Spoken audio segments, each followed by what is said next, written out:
There are always long titles at Harvard. And I bring the book up because I'm going to be making a quick set of claims that will sound unsubstantiated. So I just want to see you the thick number of pages that are there to confirm what I want to say. And I think that I'm going to be reiterating things that people have already said today, and there's a good reason for that, because there is a core problem at the center. Most people today understand that their nuclear weapons are incompatible with democracy, incompatible with governance, incompatible with civilization. And I'm just going to be focusing on how literally it's the case that they're incompatible with governance. If you ask people if weapons are ungovernable, most people will answer yes in one of two ways. First, they're ungovernable in the sense that they're subject to accidents, and Max is going to be talking about that more later today, but there are scores of examples. The French and British submarines that collided under the ocean, nuclear submarines collided under the oceans. The time when we had 6 live nuclear weapons just a few years ago, sitting on a tarmac for over 30 hours in the United States without them being protected. The moment when we accidentally sent missile triggers to Taiwan when we were supposed to be sending them helicopter batteries. We could go on. And the fact that any made thing is subject to accident, so you don't want to have something which, in the event of an accident, is going to kill millions of people, is certainly one of the ways in which it's ungovernable. The second way in which everybody would agree that it's ungovernable is we hear all the time about rogue states might get one, hackers might get one, terrorists might get one. That is, that an illegitimate authority might get one. And that, again, is a very realistic worry.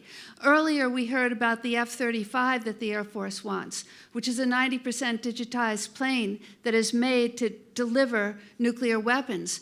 But that F-35 was hacked into just a few years ago, and it was one of 18,000 hacking incidents in the federal government in that year alone. So yes, the fear of a rogue state is very real. The fear of a hacker is very real.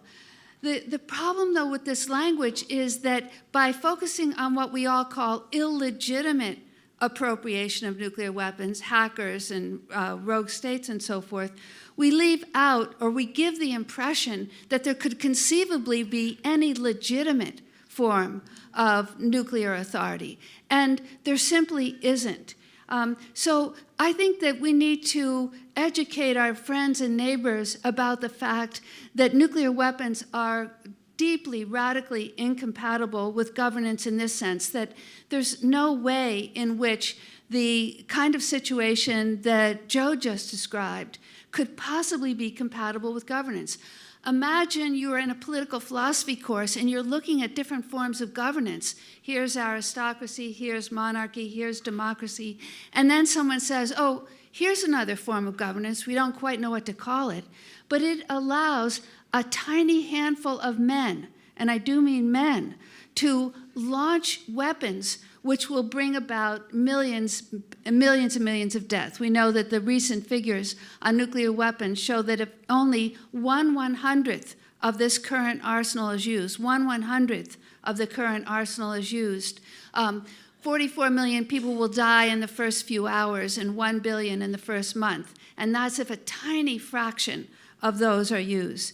This graph is one that I think is very important. I think it's one of the best ones made because it shows what Jonathan was showing earlier, that the majority of weapons, and on a year earlier it was even clearer, the majority of the weapons are controlled by Russia and the United States, despite the fact that we hear endlessly about North Korea. North Korea has under 10 nuclear weapons. Yes, it's a danger, a very great danger, but look at what they're looking at when they look at us.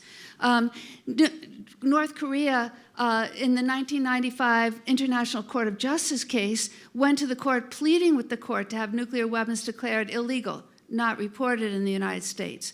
North Korea was the only nuclear country to step forward and support the international nuclear ban at an early moment, not reported in the United States, and so forth. So I don't mean to become the apologist for North Korea, but lessons in asymmetry. What are we asking the North Koreans and the rest of the people of the world to look at?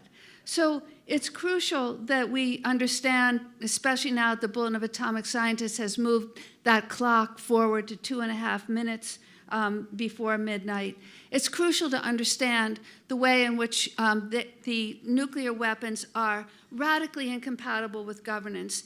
And while you can address that through international law, you can also address it through national law, as the Markey-Liu bill does, but let me just give you a little bit more of the framework for that. Our Constitution, the key features of our Constitution are 2 provisions that put brakes on going to war.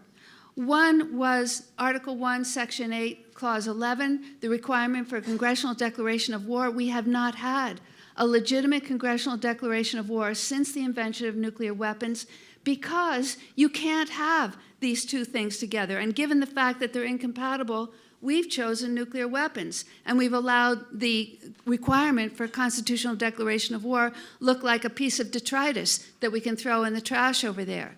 The other, other break, which I won't go into, but I'll be happy to go into it at a later time, is the much misunderstood Second Amendment, the right to bear arms, which does not exist primarily as an individual right to protect me against criminals or you to go to a hunting club. It's a distributive right that's like taxation, like the electoral vote, that says however much injuring power we have,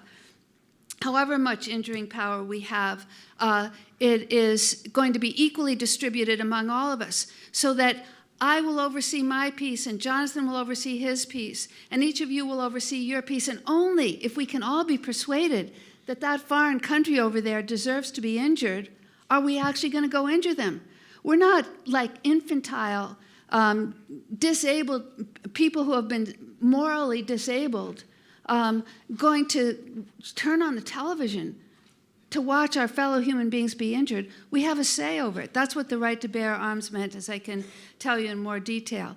I will run out of time, so let me just say that the thermonuclear monarchy compares the 5 times when we've had a legitimate congressional declaration of war with the many times that presidents have come close to using a nuclear weapon. And I look in particular at the Taiwan Straits crisis in 1954 and the Berlin crisis in 1959, when President Eisenhower considered dropping a nuclear weapon in the Taiwan Straits, and then in 59 on Berlin. They could not be more different. One is a model of deliberation, of testing, of saying, does this foreign people really deserve to be injured? And the other is a kind of incoherent jumble of sentences where there's no clear thing that people are voting on, and there's certainly no dissent, and there's no act of voting. Presidential councils can do a lot of things, but they cannot oversee our entry into war because it's not a deliberative body. It's a standalone individual person. The right to bear arms, again, I can elaborate this at length, but it is actually a very huge, magnificent amendment that has fallen into disgrace. And by the way, that's not accidental.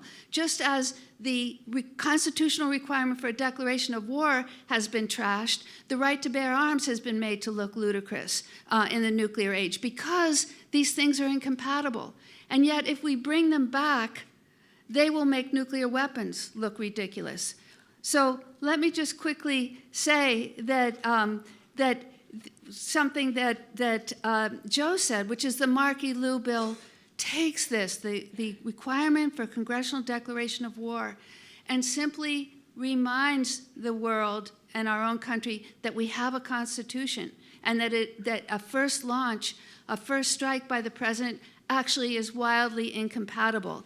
You can follow it by just putting into Google HR 669, which is the Liu version, the Ted Lieu in the House version of it. And if you look at the tab there, it gives the number of co-sponsors in the House, which is presently 32, and in the Senate is currently 5. And we have a lot of work to do because Massachusetts, though Markey is one of the sponsors of it, our other senator is not yet a sponsor of it, and she is now? As when? Yesterday? Okay. Right. Yay. Fabulous.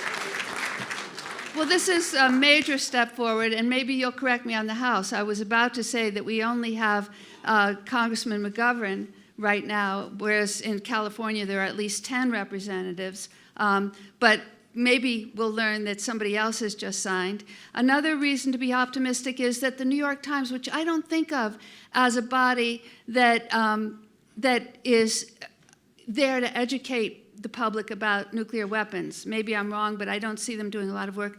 They had an editorial in favor of the Markey-Liu bill. That's all the more amazing because the Markey-Liu bill is a long shot. It is the most pie-in-the-sky piece of legislation, but the New York Times on February 5th did an editorial saying, Markey-Liu bill, yes. And another reason to feel optimistic is that 500,000 people have signed a petition saying it's got to be passed. So I'm out of time, so I would just say that if this seems like a trivial piece of legislation, it's because our Constitution has been made to seem trivial. It has not just the force of hundreds of years behind it, and remember Thomas Paine said that the American Constitution is to governance what the alphabet is, to what the invention of the alphabet is to language. And if there were more time, and I do it in the book, if you go back and look over centuries to this idea that a social contract has at its heart certain breaks, certain impediments to going to war that have to be lifted and tested before you ever injure a foreign people. So I'll stop there. Thank you. Yeah, given the way Congress basically rolled over and endorsed Trump's illegal, unconstitutional missile attack against Syria. Can you say a little bit more about why lifting up Congress's magnificent role is something that we should be doing right now? Right, and again, this is the terrible problem of circularity. Congress has been infantilized since it had the declaration of war taken away from it at the end of World War II. It has become a clownish operation. Book after book has come out saying Congress is dead or saying that Congress has forgotten how to operate. And that's true. There's lots of evidence of it. But if it's because it's lost its major piece of work that it's forgotten what to do. It thinks that being an impediment force, the Constitution was not designed to have Congress be an impediment to lovemaking or an impediment to going to the library or an impediment to getting a doctor helping you. And yet Congress seems to think that it's got an impediment role to sanctioning federal appointments and so forth. No, it has one impediment role. Impeding, injuring people, because that's what the social contract is made to do. So it's circular. Sometimes people have said the same, that what you just said about Congress, people sometimes say about our population. They say, you want to trust the population when we can look at the idiocy of the population having done X, Y, and Z? It's circular. Now that the population has been infantilized, now that we have no voice in whether we go to war, we've forgotten what it is to deliberate. And I don't mean the people in this room who, by and large, do deliberate, are thinking, are watching. But many, many of wonderful, smart people aren't. And I like to cite this statement by Gandhi, you can wake a man who's asleep, but you can't wake a man who's pretending to be asleep. And right now, people are pretending to be asleep. And, if even a small weapon is used, there will be people in the streets, and they are outraged. And in my imagination, I say to them, just sit down and be quiet, because your outrage will do nothing now. The injuries have been done, and we can't undo them. It's now, before the injuries occur, that we have to awaken people. Yeah. I think that's very well-deserved applause, so I wanted to make sure to stand up. Thank you very much. It's a great presentation, and I've followed your work, and I think it's really, really impressive. There's another academic writing on the issue of nuclear weapons and democracy, who's in the UK, Nick Ritchie at University of York. And both of you are inspiring. And you're inspiring the work of those outside of the U.S., and I wanted to reflect that back, because there's a move, there's a big push that there's a sense of democracy that has returned to the nuclear weapons debate by what she briefly mentioned, that overwhelming majority of nations that are working to now make nuclear weapons illegal. And I'm wondering, you mentioned it really briefly. Oops, sorry, I'll get that. You mentioned it really briefly, but I'm wondering if you've thought about this and how that kind of might sort of bolster those discussions that take place here. And The nuclear ban? Yeah. Yeah, I mean, I think that the national and international are good counterparts. Sometimes I say if you want to walk up the side of the building, you can only do it if you have two surfaces. And in part, the interplay of the international and national.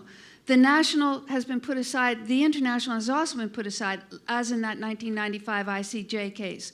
But together, I think that we can bring pressure to bear. And I want to just say that, because I usually do say this, and you're not here, and so now I want to say it while you're here, that when I speak, I normally say that part of the ways the ungovernability of nuclear weapons is clear is that it's taken away not only our right of self-defense, but our right of mutual aid.